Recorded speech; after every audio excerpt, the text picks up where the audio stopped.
سيداتي سادتي، مع كلمة للأنسة مكية الحموي. فلتتفضل.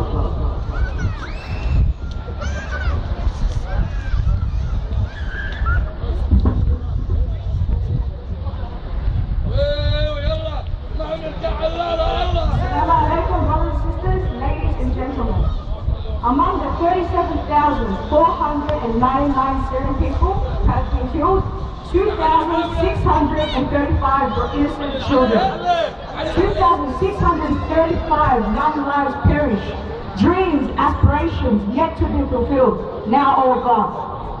All vanished because of the merciless killing of Bashar Assad's regime, just to stay in power for his own gain and selfishness and nothing else. According to some human rights organizations, in Syria, children were deliberately targeted. Just last week on an Australian program, they showed a little girl around 2 years old. She was screaming in pain and agony as her small body was filled with shrapnel from the bomb that Assad's military used to attack her family's house. This is what the innocent children in Syria are suffering through every single day. Among the dead are detainees and political prisoners who have died under the torture. As we all may know, the majority that were killed were the protesters and people who were just beside their homes, who are just asking for justice and for their freedom, like what we are doing here today. In Syria, they do not have freedom of speech, unlike what we have here in Australia. Every single life is precious, regardless of race and religion. You don't have to be a king or a queen, a president or a prime minister to understand the veracity of the disastrous situations in Syria. On top of all the killings, their basic needs are not being met at all. The lack of food, especially for the elderly and the children. The lack of medicine for the sick and injured. Seeing some of these injuries of the men, such as heads split in half, causing the dead due to random shootings. Women being dragged in front of everyone without any consideration for their dignity.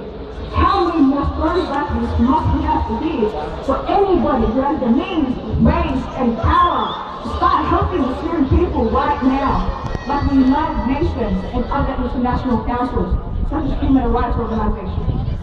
There should only be one common goal and interest, one thing and one thing only, and that is to save human lives, and not for oil, money, status, or power. Human lives of our brothers and sisters who are crying out for help.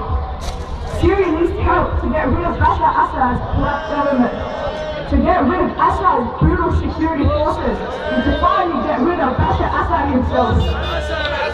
We should also not forget to show our gratitude to all the nations who selflessly gave everything they can to keep the Syrian people safe.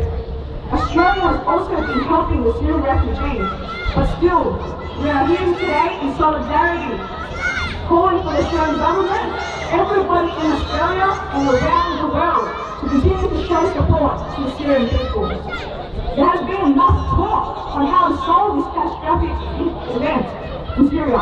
We are now past beyond that point. All we want now is action for the United Nations to do the right thing by the Syrian people. Given order for Bashar Assad to step down, he should have faced the International Criminal Tribunal a long time ago and make him pay for all the gruesome crimes he has committed against the Syrian people. We want Syria to be free from injustice.